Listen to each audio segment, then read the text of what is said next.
মুহররম মাস শুরু হয়েছে আমরা জানি। মুহররম মাসের সবচেয়ে গুরুত্বপূর্ণ আমল হলো বেশি বেশি নফল রোজা রাখা। মুহররম আসলেই মুআবিয়া রাদিয়াল্লাহু তাআলাকে নিয়ে বিভিন্ন আলোচনার জন্ম নেওয়া হয়। হযরত মুআবিয়া রাদিয়াল্লাহু তাআলা কি সাহাবী ছিলেন? মুহররম মাস আসলেই হাই হুসাইন বলে মিছিল করতে দেখা যায়, এগুলো কি শরীয়ত সম্মত?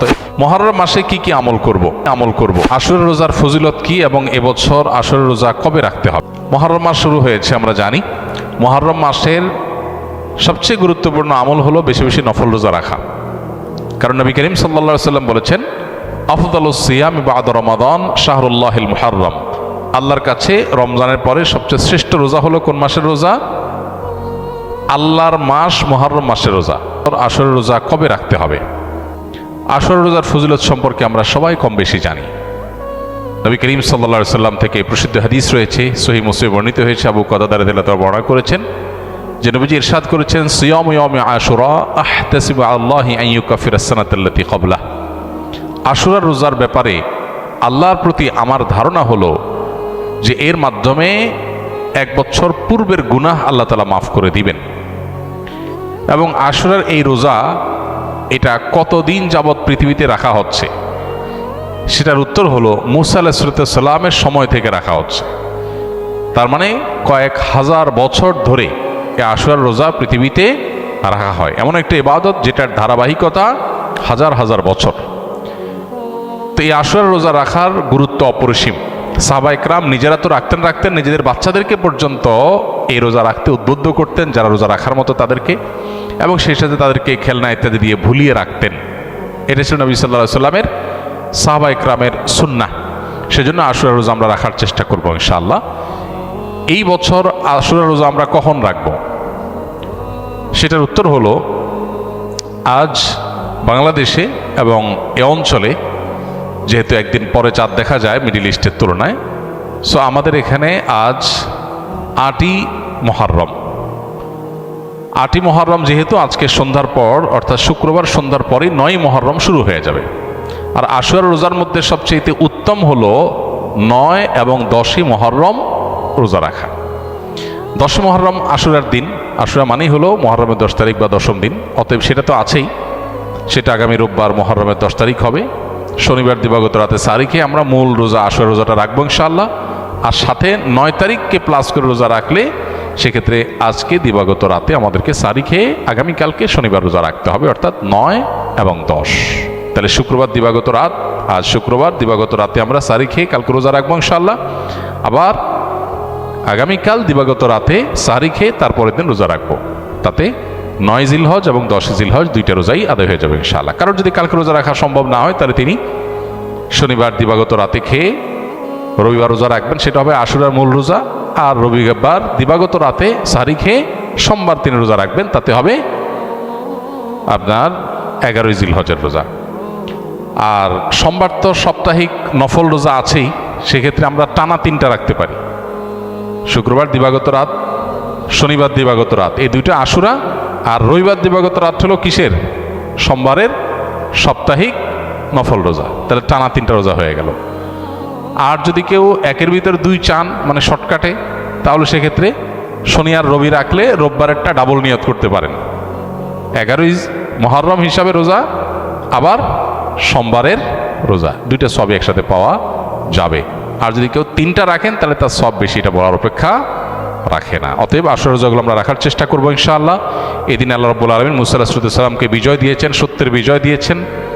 আর অসত্য বা ফেরাউন বাহ্যিকভাবে শক্তিশালী মনে হলেও দীর্ঘদিন অহমিকার সুযোগ আল্লাহ তাআলা ছাড় দিয়ে একটা পর্যায়ে তাকে চরম পরিণতি বরণ করতে বাধ্য করেছেন।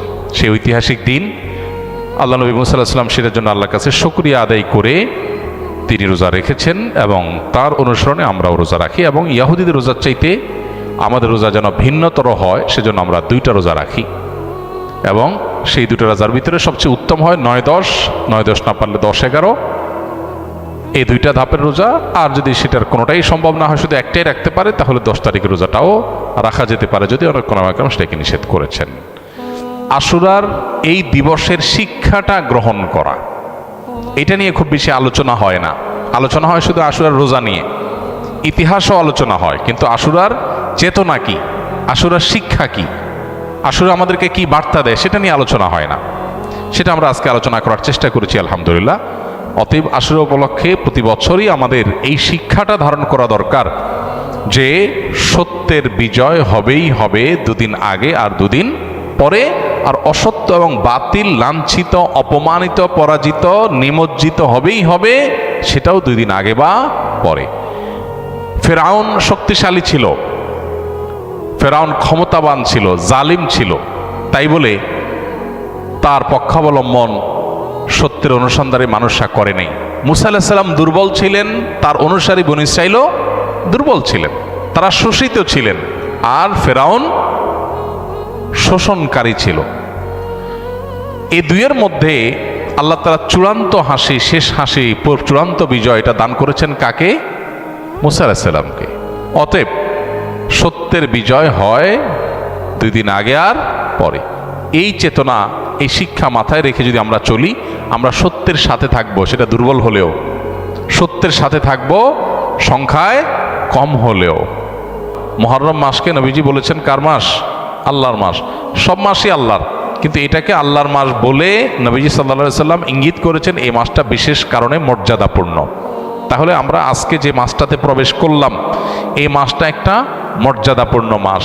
সম্মানিত 4 মাস সম্পর্কে কোরআন যে ধারণা দিয়েছে আমাদেরকে, আল্লাহ বলেছেন ইন্না ইদ্দাতাশ শুহুরি ইনদাল্লাহি 12 শাহরান ফি কিতাবিল্লাহি ইয়াওমা খালাকাস সামাওয়াতি ওয়াল আরদ মিনহা আরবাআতুন হুরুম।